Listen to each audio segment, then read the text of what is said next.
The brief was, we love natural materials. They'd seen a house that had won awards that I'd done before of rammed earth, loved rammed earth, wanted sustainable principles, low ongoing running costs, natural materials of steel and timber and rammed earth, and just a lovely, inspirational place to live in. One of the key things in the brief was an interesting roof. They were enthusiastic Queenslanders who'd moved down to New South Wales, and they had a real zest for life and wanted an inspirational space to live in. To stretch this single roof form over the volume of the house meant that I can get a tension between the activities of the house, which were really shaping up to be a box on a box, basically, and that was worrying me in terms of its form in the landscape. So the roof was able to stretch over those forms, give the owners views to the mountains in the distance from a little higher in the building, shut down to the northwest storms, shut down to the strong winds from the southeast, open up to the winter sun, and give an internal dynamic form that's wonderful and inspirational to be in. There's a huge expense involved in complex curves, and that's valid on buildings like museums and very, very highly visited public buildings. But for domestic scale projects, to venture into some interesting forms, it was necessary that they be achieved out of two-dimensional planes that were bent, so they could be constructed conventionally. Guys, didn't require anything other than they would normally be using to build a domestic house to do this house. The bullet point brief was rammed earth, light, an interesting roof, low maintenance. A feel of inside out, like a Queenslander. You could actually see that it really was two inverted wine bottles on it.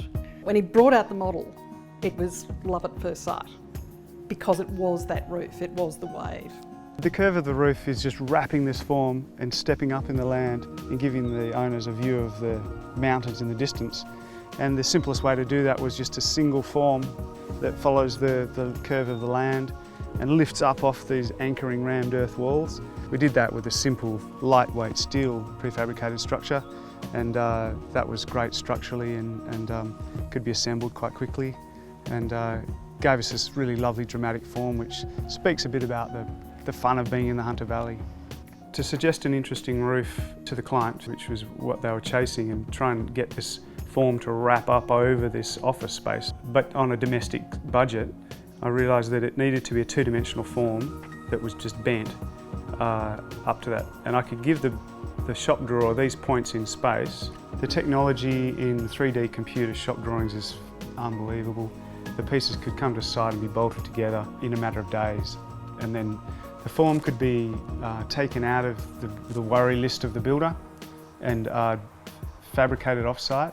I didn't think of any other material because I knew that it had to be assembled in bits, and I knew it had to go to a low pitch in parts, so the long span profile we used could achieve that and shed water well and collect water. I knew it had great longevity. I knew that it was lightweight and easy to assemble. And in terms of weight for strength ratio, it's just been part of the Australian vernacular forever for that, the simple ratio of efficiency.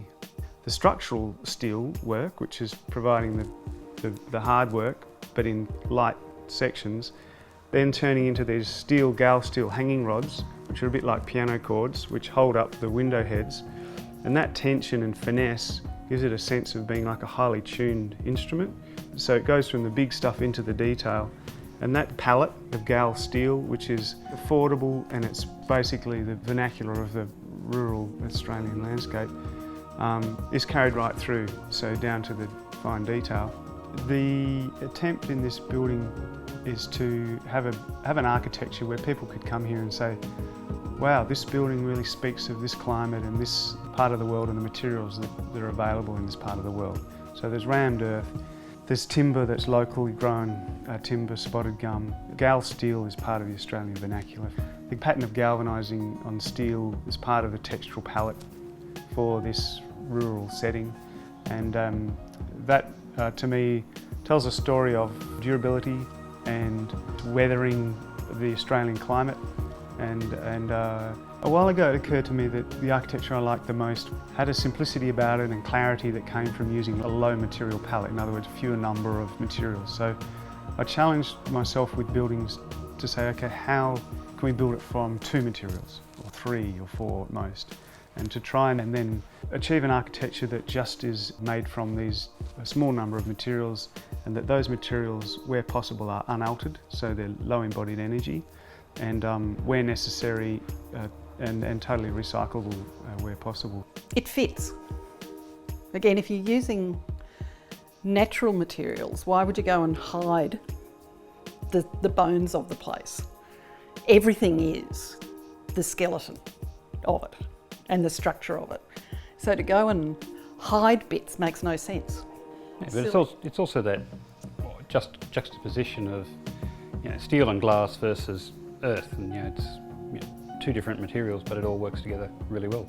Architecturally, I reckon it broke new ground, and it's essentially an efficient building in what it's doing, how to do all these things and have a dynamic space with the smallest amount of materials.